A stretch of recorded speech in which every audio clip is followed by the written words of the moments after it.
Good morning. Hi. Good morning. My name is Ifeoma Odunlami. I'm an immigration attorney from the Odunlami Law Firm in Cedar Knolls, New Jersey. Um, my law firm serves clients from all 50 states as long as it's a family-based immigration matter or humanitarian-based immigration matter. Hi, everyone. I hope you guys had a great weekend. It's Monday and we're ready to hit the ground running because we have a lot of work to do, good work to do. We're here to help our fellow immigrants get their uh, papers. So I'm on Facebook today, on Instagram, and on YouTube. And so, hi everybody. If you come in, say hello. Let me know that you're here. Also, you can tell me where you're coming from, where you're joining from. That'll be great to know where you are. So, so today I have a great topic, and the topic came about from the fact that I get a lot of clients or potential clients calling me about this question. So I wanted to answer this question and hope it is helpful to somebody who might be experiencing the same issue. So this is a typical scenario, right? You have a couple who they're married and everything's going well. The U.S. citizen's spouse or green card holder spouse files for the immigrant, and the immigrant gets a conditional green card because their marriage is less than 2 years at the time they get the green card, right? So 90 days before the green card expires, that's the conditional green card, you're required to remove the conditions. And then you jointly file with your spouse. That's what you're supposed to do. You're supposed to jointly file with your spouse to remove the conditions on the green card. And everything's still going on okay. Relationship is fine. You put in the petition and then the marriage breaks up, right? It breaks up, either they're separated or it's just not working, or maybe the US citizen spouse or LPR spouse is no longer willing to assist you in getting your permanent green card. So I'm going to back up a little for those who don't know the difference between a permanent green card and a conditional green card.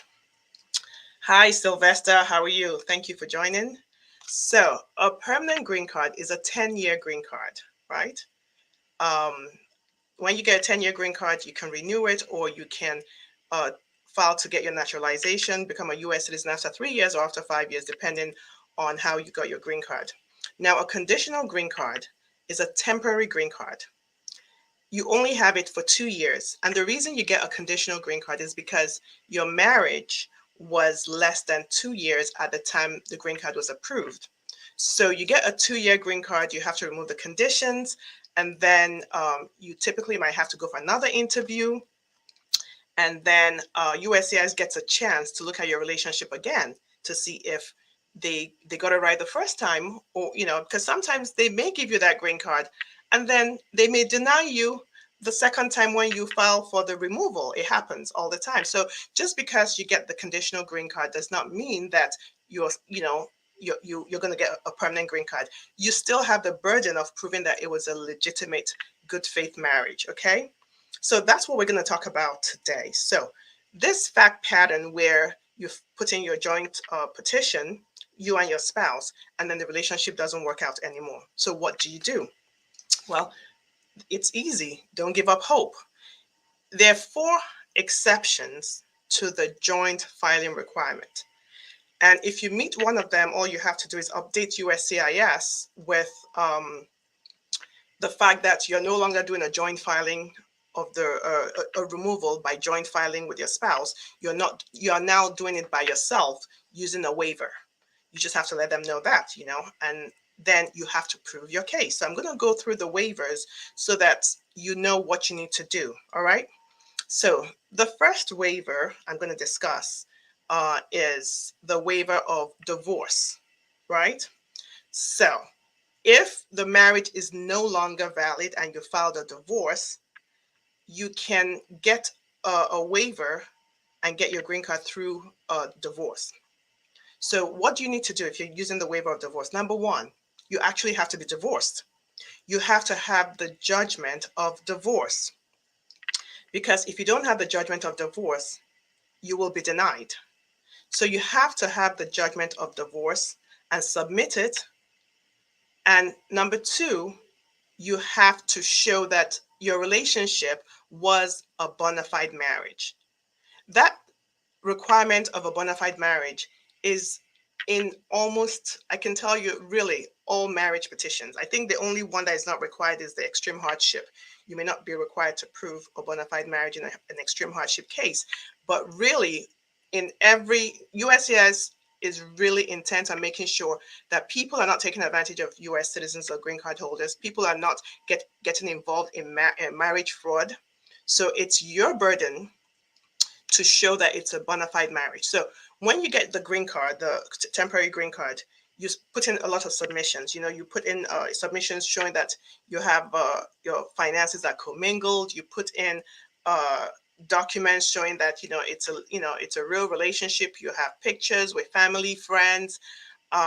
You have uh, leases, or mortgages showing that you live together. You have bank statements, you have, a whole bunch of stuff. And then you get your temporary green card.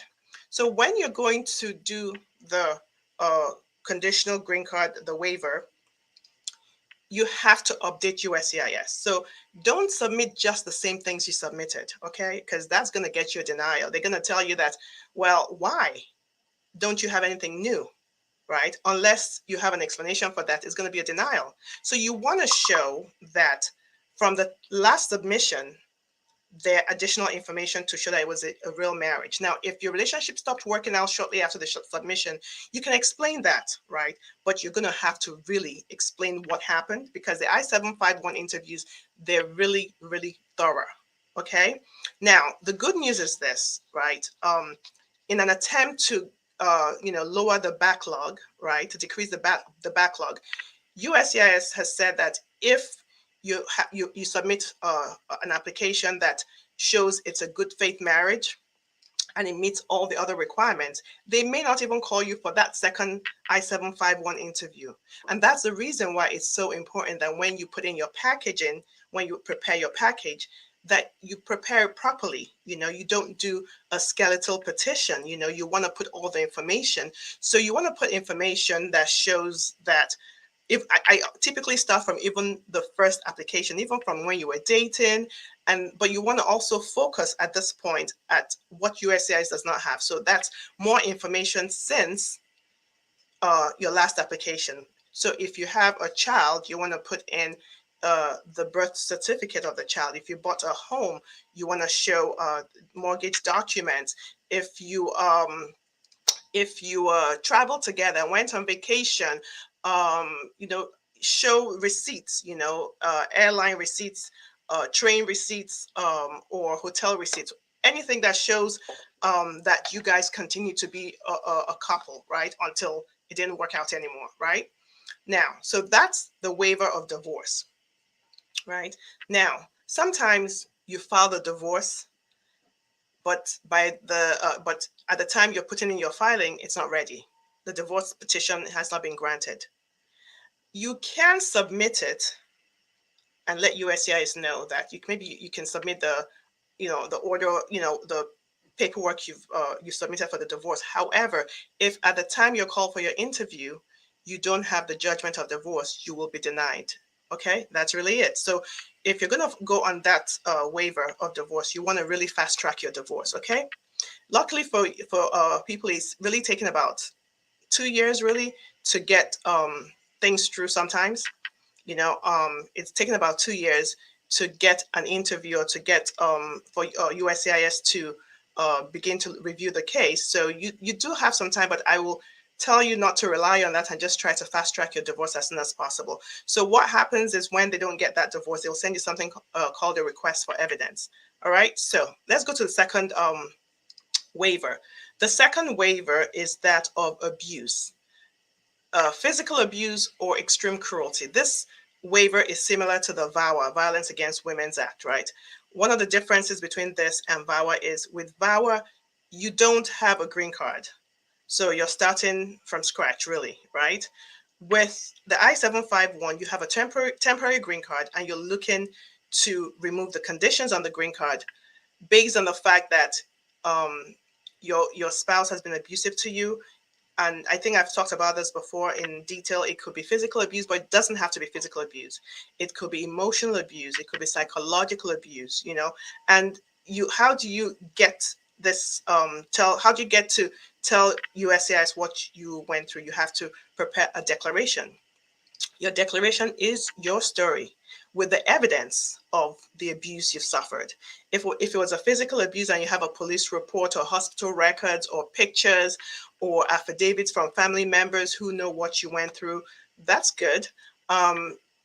Sometimes the evidence you have, doesn't fall into, bright lines. It could be text messages. It could be somebody being abusive towards you on social media. But that you have to bring this evidence together. So for that reason, I encourage you guys, please do not delete documents. I know that sometimes you don't like that person anymore. You don't want to be near them. You want to rip up all the photographs you have together. You want to delete everything, but please don't do that, because that's evidence. Okay. You also need to show that it was a bona fide marriage, even as you're claiming abuse, claiming the abuse waiver. You also want to show it's a bona fide marriage. So you want to have all the documents that show a bona fide marriage, right? So if you can get the requirements for your bona fide marriage, you can show proof of the abuse with a really well-written declaration and evidence from people that you might have talked to about what you went through, or other evidence. That's really helpful. If you've seen a therapist, that's also really helpful information. Okay. I mean, there are many ways to gather this evidence. So don't ever think that you don't have evidence. What you need to do is to call a lawyer who specializes in this kind of work. And in my office, we will think outside the box. We will help you get the evidence to show that you have you've been abused, or you're in a bona fide relationship. I mean, we've gone as far as, sometimes we have a client who didn't have proof that their spouse, when we do some of our VAWA cases, they don't have proof that the spouse is a U.S. citizen or green card holder. We've gone as far as checking the voting records to be able to show that spouse is a U.S. citizen or a green card holder. Well, not a green card holder. Green card holders cannot vote, but we've gone as far as doing that, right? Check the voting records, or even check public records to see if they have, anything that indicates that they are a U.S. citizen. Okay. So the third waiver is death. If the spouse has died, then you definitely can waive. You can use that waiver to get your green card. But again, you have to show it was a bona fide marriage. So you don't get, you don't get to skip that requirement of a bona fide marriage because your spouse is dead. You still have to show that the relationship while he was alive was a real relationship, was a good faith relationship, and you didn't enter into it just for the sake of immigration documents. And then the last waiver would be that of extreme hardship, right? You have to show that if you were to be deported from the country, or you had to leave the country, it would create an extreme hardship for you. All right. So those are the 4 waivers that you can use to supplement your filing if you have done a joint filing and your spouse is no longer willing to support you through the removing the conditions.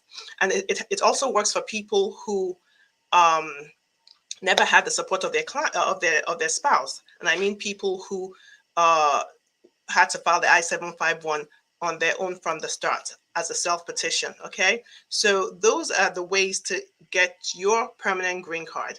But I have to tell you that the I-751 is a really rigorous process, and you want to make sure that you're prepared, not just by submitting your documents, but you want to show that you're prepared if you're called for an interview. All right, so I think that's all I have. Let me see people who have stopped in to say hello. Andrew Lopez says, if you file VAWA, can I apply for 601 and I-130 together? Well, VAWA negates the requirement of the I-130, but you definitely can apply for a waiver if you need to when you file a VAWA petition.